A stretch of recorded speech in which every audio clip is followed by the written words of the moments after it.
Y ahora, ¿por qué se produce el estridor, que es el signo de alarma en el CRUP? Acá ustedes ven en pantalla, arriba a la izquierda, cómo se comportan las vías aéreas intratorácicas, ¿no? Durante la inspiración, cuando se produce la amplexación de la caja torácica, la vía aérea intratorácica se dilata. Durante la expiración sucede lo contrario. Pero fíjense ustedes abajo a la derecha qué sucede con la vía aérea extratorácica, es todo lo contrario. Durante la inspiración, como hay una presión subatmosférica y el objetivo es que el aire entre, si hay alguna lesión o un proceso inflamatorio en la vía aérea extratorácica, va a dificultar el pasaje del aire durante la inspiración y acá es donde se produce el estridor, porque el CRUP, la inflamación que producen estos virus, es a este nivel, entre la laringe y la tráquea. Durante la expiración sucede lo contrario, y por eso es que estos niños expiran normalmente, ¿no? A diferencia de, por ejemplo, el paciente con asma, que lo vamos a ver más adelante. Entonces, esto es lo que explica por qué se produce el estridor. El problema es la entrada del aire a través de una pared extratorácica de la vía aérea que está edematosa y por lo tanto está disminuido el calibre. Entonces tiende al colapso, ¿no? Igualito que una cañita que está malograda y uno chupa y no sube el líquido que uno está aspirando porque la caña está malograda, ¿no? No funciona adecuadamente. Importante es hacer el diagnóstico diferencial. ¿Correcto? Esta es la parte más importante de evaluar a un paciente con laringotraqueobronquitis, porque a veces no es CRUP frente a lo que estamos y el paciente va a presentar un deterioro clínico, obviamente. Entonces, a nivel supraglótico, otra causa frecuente que puede simular un CRUP es la hipertrofia de amígdalas. Vamos a ver unas imágenes más adelante. La epiglotitis, que como su nombre lo dice, es la inflamación de la epiglotis y este sí es un cuadro aparatoso severo. El absceso retrofaríngeo, en el cual el paciente va a lucir tóxico, va a lucir enfermo. El paciente con CRUP habitualmente, aparte del estridor, no luce tóxico, no luce enfermo el niño. Cuerpo extraño, que es el tema de la siguiente parte de la clase, y la angioedema, que obviamente es una reacción muy peligrosa que habitualmente se desencadena por exposición a algunos medicamentos cuando la persona es alérgica, lo más frecuente son los AINES, y también la otra causa frecuente de angioedema es cuando la persona es alérgica o el niño es alérgico a ciertos alimentos, a la cabeza, frutos secos como nueces, maní y crustáceos o mariscos, ¿no? Pues ven ustedes acá imágenes, arriba a la izquierda, la hipertrofia de amígdalas por un proceso viral. A la derecha ya ven exudados, esto es una amigdalitis bacteriana. Abajo, muy similar a la bacteriana, pero esto es difteria. Y abajo a la derecha, fíjense ustedes cómo esta epiglotis está totalmente aumentada de volumen y edematoso, ¿no? Esta es una epiglotitis. Este es un paciente de nuestro hospital, lamentablemente el video no va a correr, pero si ven ustedes acá, esta es una epiglotis aumentada de volumen, parece una salchicha, y esta niña tenía 11 años de edad. Sin embargo, ya estaba fuera del rango de tener un cuadro de CRUP. Recuerden ustedes que hasta los 6 años es lo habitual. Después que un paciente, un niño tenga CRUP es bastante raro. Hay que buscar definitivamente un diagnóstico diferencial. Sin embargo, esta niña escolar fue tratada como CRUP, incluso como asmática. Y lo que ven ustedes acá es una epiglotitis, pero por tuberculosis, era una TBC laríngea. O sea que esta niña, aparte de haber sido maltratada, cuando la nebulizaban en la emergencia y todo, estaba contagiando a todo el mundo de tuberculosis, porque la TB laringe es la más contagiosa.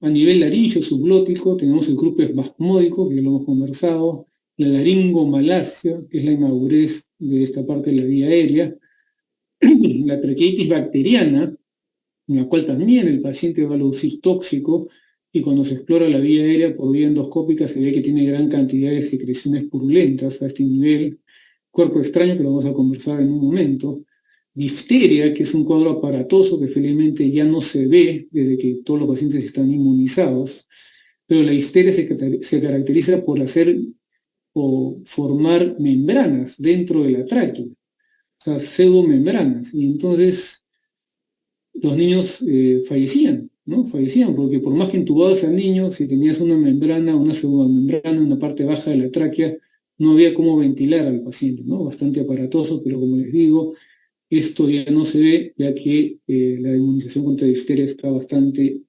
difundida. Intubación traumática, parálisis de cuerdas vocales, cosas más raras, laringoespasmo, no solamente por reacciones alérgicas, sino también por reacción vagal o hipocalcemia. Acá ven ustedes lo que es la laringomalacia, arriba a la izquierda, y acá están viendo el colapso de las aritenoides, ¿no? Como, fíjense ustedes cómo estas estructuras se están yendo o están siendo tendidas a obstruir la glotis que está acá atrás. Entonces, cuando el paciente toma aire, produce estridor, pero esto no es cruz, esto es una laringomalacia.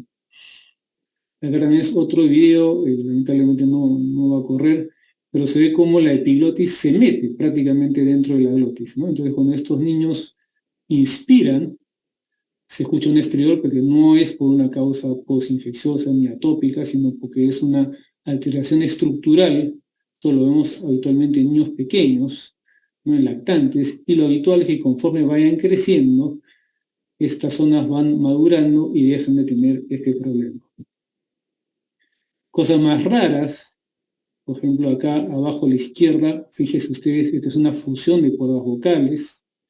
Al costado, a la derecha, esta es una parálisis de cuerdas vocales, o sea, cuando el niño toma aire no hay abducción de las cuerdas vocales, permanecen juntas y por lo tanto hay estridor. Acá tenemos una membrana laringea. A nivel traqueal, trauma a nivel a este nivel, la tropeomalacia, igual como hay laringomalacia, puede haber traqueomalacia, cuerpo extraño, la traqueitis bacteriana, y anormalidades congénitas, por ejemplo,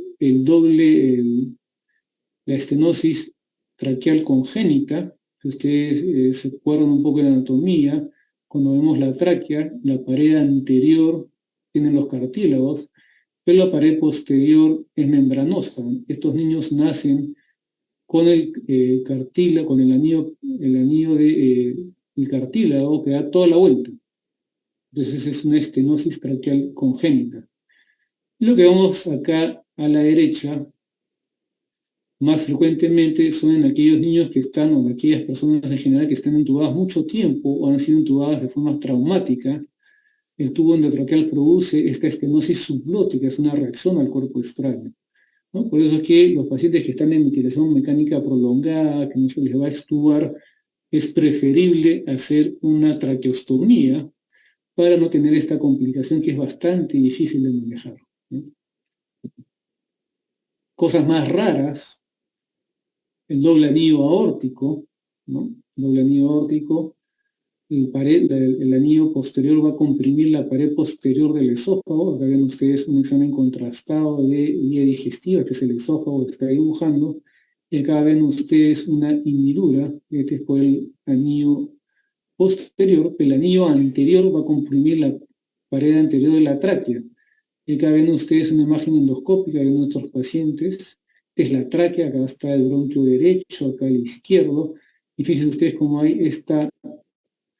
hay algo que está comprimiendo la pared anterior de la tráquea y colapsando la tráquea, ¿no? Y si viéramos el video, esta compresión es pulsátil, ¿no?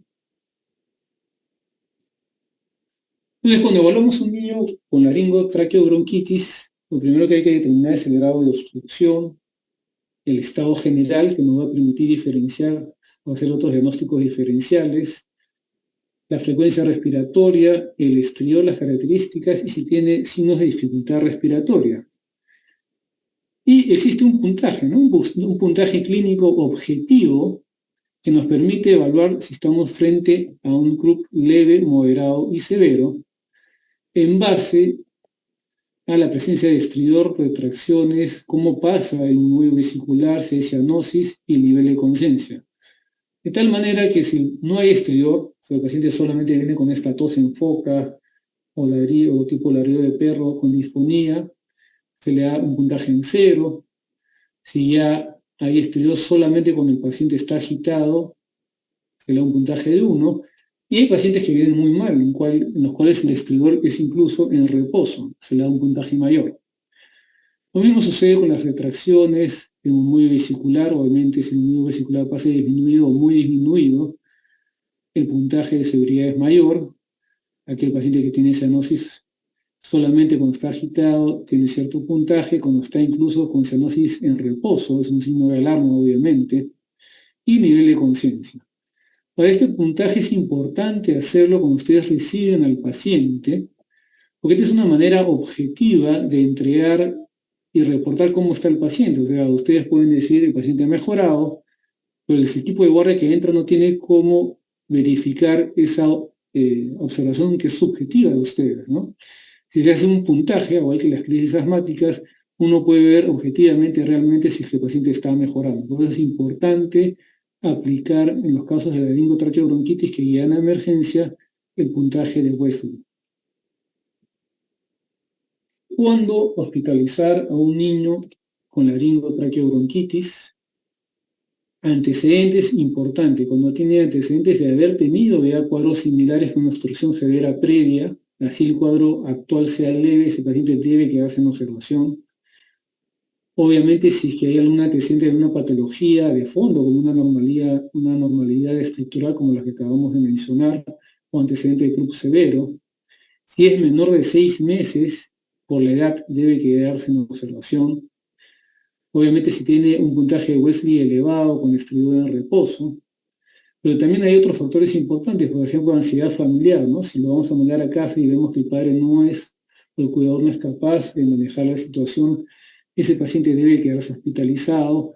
También si es que está lejos, no lo pueden traer fácilmente, debe quedarse el paciente.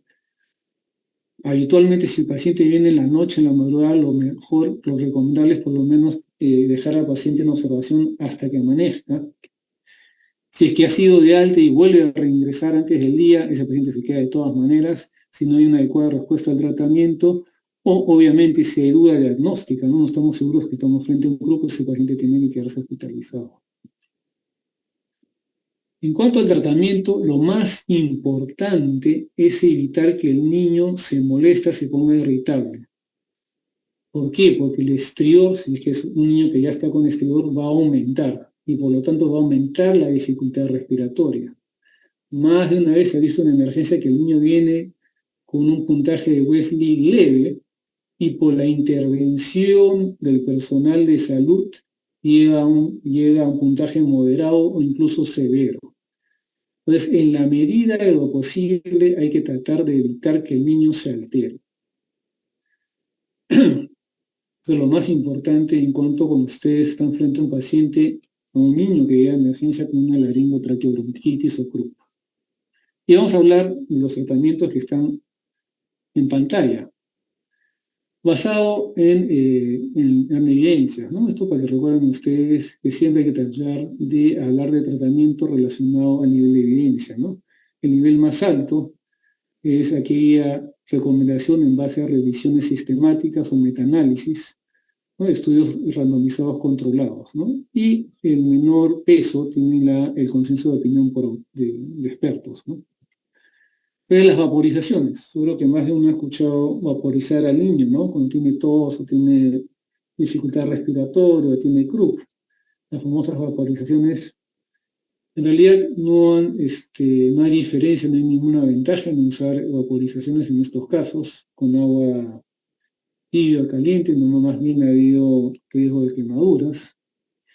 A diferencia de los corticoides sistémicos, ¿no? El corticoide sistémico definitivamente tiene un efecto positivo en el manejo de estos pacientes por la acción antiinflamatoria e incluso tiene algún grado de vasoconstricción de la vía aérea superior, ¿no? A partir de las 6 horas ya uno comienza a ver el efecto antiinflamatorio y por lo tanto estos niños tienen menos posibilidad de reingresar o regresar a la emergencia o la hospitalización, el score clínico mejora, ¿no? Ahora, el corticoide sistémico, en realidad se puede usar cualquier corticoide sistémico, ¿no? Los que más a la mano están es la prednisona, la prednisolona y la dexametasona. Siempre es preferible utilizar la vía oral. ¿Por qué? Porque si ustedes le ponen la vía intramuscular al niño, vamos a producir o vamos a provocar que justamente el niño se ponga más irritable, ¿no? Entonces podemos empeorar el cuadro clínico. Siempre que se pueda, hay que tratar de administrarlo por vía oral, ¿no? A menos que el niño se llegue a contraindicación a la vía oral si es que el niño está con gran dificultad respiratoria o está vomitando, ¿no? La dosis usada de prednisona es 1 miligramo por kilo. La dexametasona es de 0,3 a 0,6 miligramos por kilo. También se puede utilizar corticoide inhalado, pero en realidad se tiene que usar dosis bastante elevadas, por ejemplo, budesonida. La dosis habitual de budesonida, por ejemplo, en asma es de 100, 200 microgramos. Acá para el CRUP se tiene que utilizar dosis de 2 miligramos, ¿no? Y se ha visto que no es más efectivo pues, que usar la adrenalina, ¿no? La adrenalina tiene una acción más rápida en el sentido de disminuir el edema en esta zona, ¿no? La adrenalina nebulizada sí es definitivamente importante en el tratamiento del CRUP, sobre todo el moderado y el severo, ¿no? En aquellos pacientes que vienen con estrés inspiratorio persistente, con grandes tirajes, ¿no? Con un puntaje moderado o severo de la escala de Wesley, debe administrarse la adrenalina. ¿Por qué? Porque la adrenalina rápidamente disminuye la inflamación de la zona, tanto a nivel laringio y traqueal, y por lo tanto el niño, una vez que es nebulizado con adrenalina, rápidamente es aliviado, ya puede ventilar adecuadamente, ¿no? Y la adrenalina se puede repetir luego de 30 minutos y luego de 2 horas, ¿no? Está contraindicado cuando hay obstrucción ventricular, ojo, ¿sí? Pacientes cardiópatas hay que tener cuidado. Más sofisticado el heliox. El heliox es un gas inerte que tiene una mucho menor densidad que el aire, entonces fluye mejor que el aire y permite el pasaje distal de no solamente el helio, sino el oxígeno, ¿no? Pero bueno, requiere todo un aparataje. El helio no es que lo tengamos en todas partes, a diferencia del oxígeno, ¿no? La forma de administración del helio requiere dispositivos especiales, pero bueno, es para que ustedes lo conozcan. Las clásicas controversias, ¿no? En el manejo del grupo. Usar corticoide en casos leves, vía oral o intramuscular, ya lo hemos mencionado un poco. Y de hecho, pues, ha habido cierta controversia que algunos dicen que el grupo leve no se debe utilizar el corticoide. Sin embargo, sí hay evidencia de que con una dosis única, ¿no? Permite que el niño vaya más aliviado, que no regrese a las emergencias, por ejemplo, que tenga menor tiempo en emergencia y disminuye hasta un 50% los reingresos con una dosis única de corticoide vía oral. Como les dije ya, se prefiere la vía oral, no hay una diferencia, por ejemplo, entre usar dexametasona intramuscular y tampoco hay diferencia entre usar dexametasona y prednisona por vía oral en cuanto al efecto. O sea, pueden usar dexametasona, prednisona, lo que tengan a la mano, el efecto va a ser lo mismo. Siempre de preferencia, como les digo, vía oral a usar el corticoide por vía intramuscular o nebulizado, ¿no? La vía oral es la mejor vía de administración lejos. Entonces, este esquema es bastante útil, manejo práctico. Entonces viene el niño con CRUP y lo primero que tienen que hacer es ver si hay un diagnóstico diferencial, si estamos frente a algo raro, y en la cabeza puedes pensar si hay una anomalía congénita o si ha aspirado el cuerpo extraño, o bien hay pilotitis o traqueitis, ¿no? En estos casos el paciente, pilotitis, traqueitis, el paciente va a lucir tóxico, acuérdense ustedes. Una vez que ustedes ya están más o menos seguros que están frente a un CRUP, hay que ver si es una obstrucción severa o no.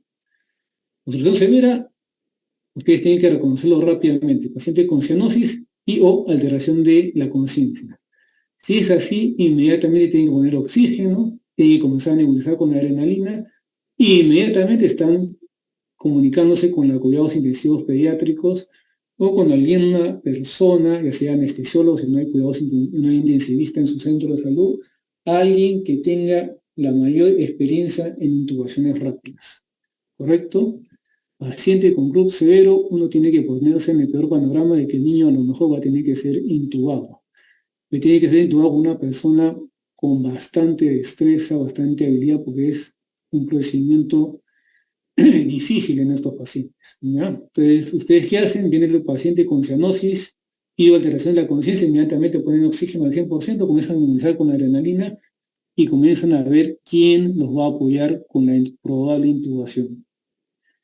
Si no estamos frente a ese escenario terrible, ya podemos hacer con tranquilidad nuestro puntaje y ver si estamos frente a un paciente con un grupo leve, moderado o severo, de acuerdo a la escala de Wesley que hemos revisado. Pues recordando, CRUB leve es un paciente que solamente tiene la tos perruna, no hay estridor en reposo, no tiene tirajes, no hay cianosis, solamente está con la tos. Se le explica a los pacientes en qué consiste el cuadro, se le da su dosis única de corticoide, ¿no? Y se ve que tenga todas las condiciones necesarias para ser mandado a casa que hemos revisado. Si estamos frente a un CRUB moderado, o sea, que tiene estridor en reposo, que tiene tirajes, ¿no? A lo mejor hay algo de el niño está muy irritable, ya, aparte del corticoide, hay que comenzar la adrenalina nebulizada. Y si estamos frente a un CRUB severo, obviamente aparte, probablemente ya está desaturando, hay que añadirle al oxígeno. Y fíjense ustedes cómo ellos remarcan que el paciente no debe ser molestado, ¿no? Obviamente ese paciente se hospitaliza de todas maneras. Entonces, lo que utilizamos, las medicinas que utilizamos para el manejo de CRUB es el oxígeno, en aquellos casos severos, el corticoide sistémico, pues de la dexametasona, la prednisona, y la adrenalina, ¿no? Es lo que siempre, esas tres cosas es lo que vamos a utilizar habitualmente en el manejo del paciente con CRUB que llega a la emergencia, ¿no? Los corticoides nebulizados, como les digo, no es algo que utilizamos habitualmente, no es tan efectivo, es mucho más caro. Entonces, tres cosas, tres pilares: oxígeno, corticoide sistémico, llámese dexa o prednisona, y la adrenalina nebulizada. Entonces, conclusiones: primero, lo más importante, que no todo estridor es laringotraqueobronquitis o CRUB. Debemos utilizar corticoide sistémico en todos los casos y de preferencia por vía oral. Hasta ahí, chicos, ¿alguna pregunta con este tema?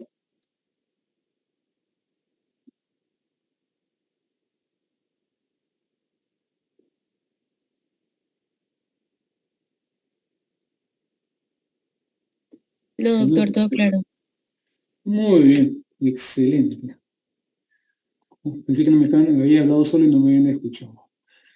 Casi, casi, casi. Bueno, seguimos con el siguiente tema. Cuerpo extraño en la vía aérea. Este es algo que también se ve en adultos, pero más en niños, ¿no? Más lo vamos a ver en niños.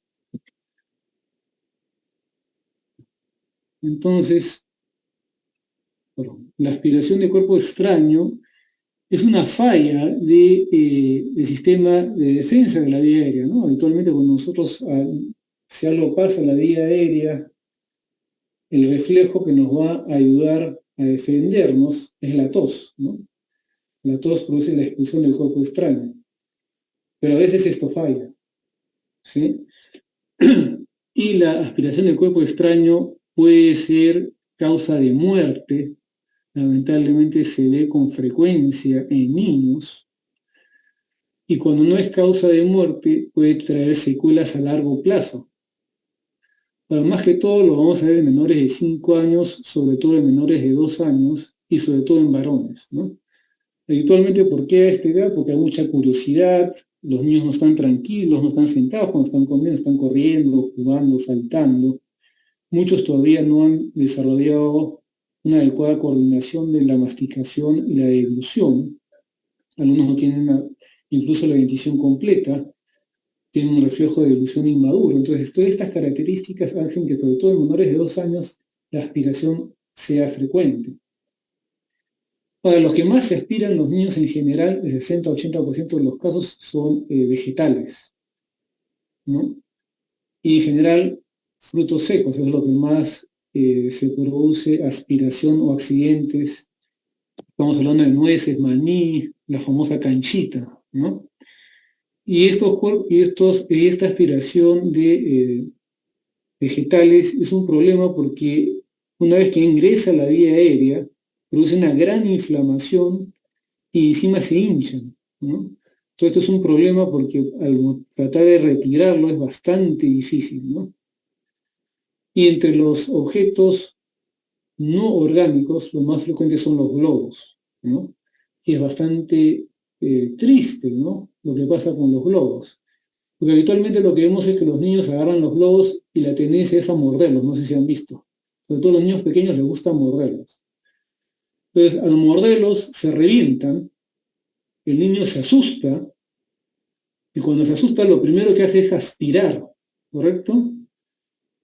Y entonces acá se produce lo que es realmente triste, porque al aspirar se aspira el látex, ¿sí? Ese pedazo de globo de látex se aspira con fuerza y se pega y tapa totalmente la glotis. Y habitualmente los niños fallecen porque no hay cómo retirarlo. Es bastante difícil retirarlo. Entonces, mucho cuidado con los globos. Hay consultorios pediátricos que están prohibidos los globos. Parece gracioso, pero si ustedes buscan en internet van a encontrar cualquier cantidad de casos de niños que han fallecido con esto. De hecho, la ubicación más frecuente es el bronco principal derecho. Fíjense ustedes, como les digo, es el 40% en menores de un año, la aspiración de cuerpo extraño representa el 40% de muertes accidentales, 40%. Y ojo que no solamente los niños pueden tener secuelas a largo plazo a nivel respiratorio, sino que como hay una hipoxia prolongada, muchas veces estos niños quedan con el sistema nervioso central dañado de por vida. ¿Sí? Entonces, hay varias ubicaciones del cuerpo extraño, ¿no? Es la ubicación más elevada, que es a nivel nasal. Bueno, acá eso también es frecuente, lo van a ver ustedes en las emergencias. Clásico, aquel niño pues travieso que se mete cualquier objeto en la nariz, ¿no? La mamá no se da cuenta, pasan las semanas, se siente que el niño está con rinorrea, que no respira bien, y hasta que comienza a tener rinorrea purulenta por un solo lado, ¿no? Y cuando uno está en el otorrino encuentra pues el pedacito de juguete, el maní, el caramelo que se lo han metido, ¿no? Obviamente pues ahí no hay problema de riesgo, no hay ningún riesgo de vida, solamente que lo peor que puede pasar es que haga una rinosinusitis, ¿no? De ahí, a nivel laringio, si bien es cierto, estos casos a nivel laringio representan del 2 a 12% de los casos, se asocian mucho a muerte, porque cuando hay obstrucción a este nivel, el aire no tiene obviamente por dónde pasar, no llega el aire a la vía aérea inferior y el paciente se muere. Por ejemplo, tenemos el caso de esta niña, que es una niña que fue transferida al hospital desde Puno, con 8 meses de edad. Cuando recién la refirieron había cianosis, estridor, tos siempre hubo. Finalmente llegó al hospital ventilando, pero con un gran estridor. Y fíjense ustedes, esta es la radiografía de tórax cuando llega el paciente. Y fíjense ustedes esta imagen radiopaca lineal a nivel cervical. Esta es la imagen que se ve en la radiografía lateral del cuello, ¿no? Y acá estamos haciendo una broncoscopía rígida en esta niña de 8 meses y lo que se está retirando es este objeto, que era un cartílago de alpaca. Cómo el cartílago de alpaca llegó a la papilla de la niña de 8 meses no sabemos, pero tuvo mucha suerte, porque parece que inicialmente hubo una obstrucción parcial y luego el cartílago se acomodó y permitió el flujo de aire alrededor felizmente y esta niña se salvó. ¿Sí? Otra ubicación frecuente, más frecuente que la anterior, es la traqueal, que representa el 7% de los casos. Va a haber igualito tos, estridor, odinofagia, una tos grupal, que puede confundirse con el croup. Y algo característico del cuerpo extraño a nivel traqueal es que cuando uno oculta el tórax, puede uno escuchar como un golpeteo a ese nivel, el nivel del tórax superior, que es el cuerpo extraño que está a nivel de tráquea, y cuando uno inspira y expira, cuando expira el cuerpo extraño sube y choca con las cuerdas vocales. Y ese es el choque que uno escucha. Y en realidad ese es el problema del cuerpo extraño. Cuando pasan las cuerdas vocales, es difícil ya que uno lo pueda expulsar, porque al subir choca con las cuerdas vocales y no pasa ese embudo. En general, cuerpos extraños a nivel laringotraqueal tiene 4 a 5 veces más complicaciones que cualquier otra ubicación. Pero de hecho, como les dije, la ubicación más frecuente de cuerpo extraño es a nivel bronquial, que presenta el 80% de los casos. En estos cuadros no solamente debe haber tos aparatosa, dificultad respiratoria, sino también puede haber sibilancias, y ese es un diagnóstico diferencial de asma, sobre todo cuando las sibilancias son unilaterales. Por ejemplo, veamos este niño que llegó al hospital referido como asma, ¿no? Asma de difícil manejo. Y lo que llamaba la atención es que tenía sibilancias unilaterales. Fíjense ustedes, a la izquierda tienen la placa de tórax en inspiración, y a la derecha, cuando se le pide al niño que expire, fíjense ustedes cómo ya hay una gran hiperinsuflación del pulmón izquierdo. Y cuando hablamos de cuerpo extraño, pues, y placa de tórax, lo primero que se nos viene a la cabeza es encontrar una atelectasia, ¿correcto? Pero hay que recordar nuevamente lo que te expliqué en la clase anterior, que durante la inspiración, cuando hay dilatación, aumento o incremento de diámetro de la vía aérea intratorácica, puede pasar que el aire pase alrededor del cuerpo extraño, pero durante la expiración, que sucede lo contrario, el aire al tratar de salir queda atrapado. O sea, entra pero no puede salir. Esto es lo que se llama fenómeno de válvula. O sea, en cuerpo extraño pueden encontrar también en el lugar, en la zona donde está ubicado el cuerpo extraño, hiperinsuflación, no solamente colapso. El colapso es lo que habitualmente vemos cuando el cuerpo extraño obstruye totalmente la vía aérea, tanto en inspiración como expiración, se colapsa toda la vía aérea distal, y en la placa vamos a ver atelectasias, ¿no? Radiopacidades habitualmente triangulares.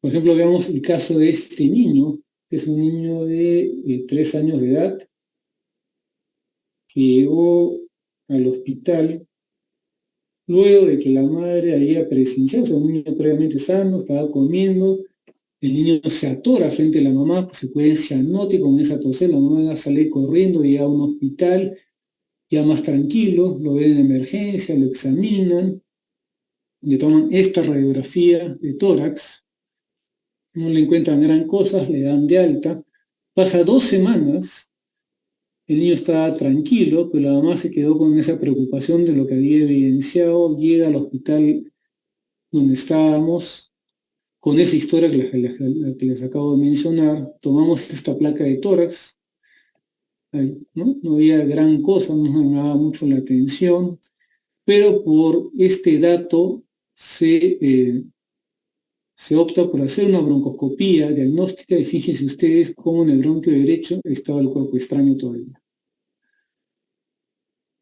Este es otro paciente que conocimos en México, la historia exactamente igual, la edad muy similar, pero viene referido al Instituto de Pediatría de México por neumonía refractaria al tratamiento. Fíjense ustedes cómo estaba el pulmón de este pobre niño, todo ya comprometido, incluso zonas de necrosis, y este paciente termina en esto. ¿Sí? Había tenido una historia similar al niño anterior, pero meses atrás. Entonces recuerden ustedes que cuerpo extraño tiene 3 fases de presentación. Una fase aguda, en la cual va a haber dificultad respiratoria, estridor, cianosis, sibilancias, tos exigente, pero luego el cuerpo extraño puede acomodarse, se acomoda, y puede el niño estar asintomático desde minutos a meses.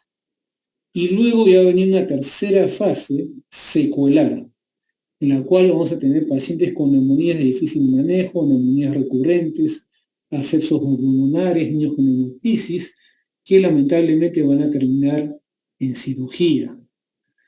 Entonces, todo niño con sospecha fundada de cuerpo extraño debe ser referido para realizar una broncoscopía diagnóstica, ¿sí? Para evitar que estas secuelas. Pero ¿qué hacen ustedes cuando están frente a un niño? No están no necesariamente en el hospital o en la emergencia, puede pasar en cualquier lugar que ustedes estén, incluso en su casa con algún familiar, y se aspira cómo reaccionar, cómo tratar esa emergencia. Entonces acá, cuando estamos frente a una emergencia por aspiración, como personal de salud tenemos que estar en capacidad de ayudar a la persona. Entonces lo primero que tenemos que ver es si que tiene una tos efectiva o no es efectiva. O sea, se ve que la persona está tratando de toser, pero no sale. Si la persona o el niño tiene una tos efectiva, lo único que se hace es apoyar al paciente hasta que venga el auxilio y animar a que siga tosiendo. La mejor manera, la mejor maniobra de expulsar el cuerpo extraño es con la tos. Si estamos frente a un paciente con tos no efectiva, vamos a tener dos escenarios. El más aparatoso, en el cual el paciente pierde la conciencia, y entonces lo que uno hace es mirar la boca, y si es que ustedes ven con facilidad el cuerpo extraño y es accesible, lo tratan de sacar. Si es que el cuerpo extraño no se ve o está muy profundo y ustedes no están seguros de que lo van a poder sacar, es preferible no hacer la maniobra, porque a veces, o muchas veces, mejor dicho, al intentar de sacar el cuerpo extraño, uno lo empuja más adentro, ¿correcto? Y uno comienza la maniobra de reanimación cardiopulmonar. O sea, si el paciente tiene una tos no efectiva, está inconsciente, no vemos el cuerpo extraño o no lo podemos retirar, comenzamos el RCP. Con la diferencia de que cada 2 minutos debemos explorar la boca a ver si el cuerpo extraño ya lo podemos ver o es fácilmente removible. ¿Correcto? Ese es el paciente o el niño con tos no efectiva inconsciente. Si el paciente tiene una tos no efectiva pero está consciente, lo que vamos a hacer son maniobras para ayudar a mover el cuerpo extraño. Ojo que el objetivo de las maniobras no es que el paciente expulse el cuerpo extraño, sino que comience a tener una tos efectiva, ¿correcto? Y las maniobras van a depender de la edad. Si es un lactate son 5 compresiones en el tórax, si es un niño son compresiones en el abdomen. Vamos a verlo gráficamente. Entonces, atragantamiento en un niño consciente con tos inefectiva, se mira en la boca, se trata de extraer el objeto, si no es accesible, se comienzan las maniobras. Si es un lactante menor de 1 año, 5 golpes en la espalda, 5 compresiones torácicas y seguimos la maniobra hasta que el niño tenga una tos efectiva. Si es mayor de 1 año, son 5 compresiones abdominales y 5 compresiones, golpes en la espalda. Vamos a verlo gráficamente.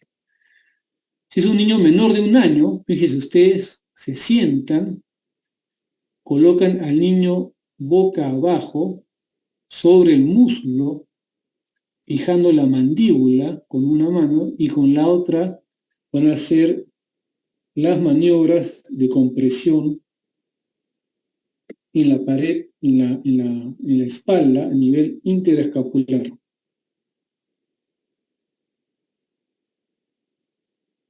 Para eso van a utilizar el talón, ¿no? el talón de la mano. A nivel escapular, 5 golpes.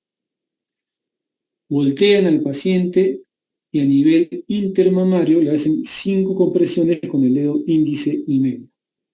Ese es el niño menor de 1 año. En el niño mayor van a hacer la maniobra que ustedes conocen, la maniobra de Heimlich, ¿no? En la cual hacen una compresión entre el ombligo y el esternón, Y para eso ustedes tienen que tener cuidado de de separar bien los codos para no producir fractura costal. Entonces son 5 compresiones hasta que el paciente expulse o pueda toser efectivamente, ¿no? Si es un niño más o menos de su estatura, lo hacen parado. Si es un niño pequeño, ustedes se arrodillan y hacen la compresión de la misma manera. Como les dije, hay que recordar que no solamente las complicaciones del cuerpo extraño son las inmediatas como la obstrucción de la vía aérea, sino también puede haber neumotoras, neumomediastino, hemoptisis, puede haber laceraciones laringias, estenosis bronquiales, fístulas y bronquiectasias distales, ¿no? Todas estas son secuelas que vamos a observar más que todo en aquellos niños en los cuales no se ha hecho un diagnóstico oportuno. Y lo más importante de la clase es obviamente prevenir. Entonces, hay que enseñar a los niños, hay que educar a los niños que no deben estar corriendo, jugando cuando están comiendo, ni hablar, ¿no? En la medida de lo posible, una masticación adecuada, pausada. Evitar frutos secos, eso es algo importante que no lo tenemos mucho en cuenta. Evitar frutos secos en menores de 4 a 5 años, ¿no? La clásica que uno va a dar cevichería, te dan tu cancha salada para comer, súper peligroso en menores de 4 o 5 años. No debe haber al alcance de los niños pequeños ningún objeto que sea más pequeño que su boca. Ojo. Y eso viene incluso en la advertencia de los juguetes, ¿no? Viene ahí bien advertido. Que tiene piezas pequeñas, el juego, que no debe estar a mano de niños pequeños. Sobre todo aquellos objetos que son desmontables, hay que tener mucho cuidado con esos objetos. Y sobre todo, por favor, mucho cuidado con los globos y en general cualquier objeto con látex. Preguntas, dudas.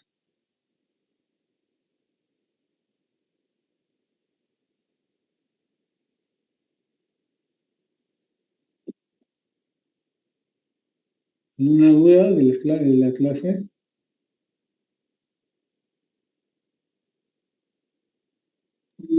No, doctor.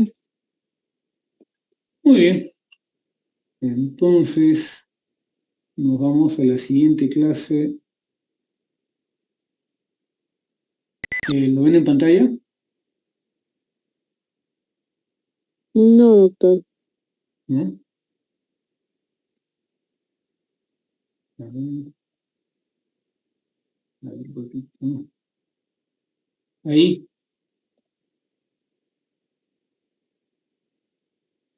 Doctor, se ve su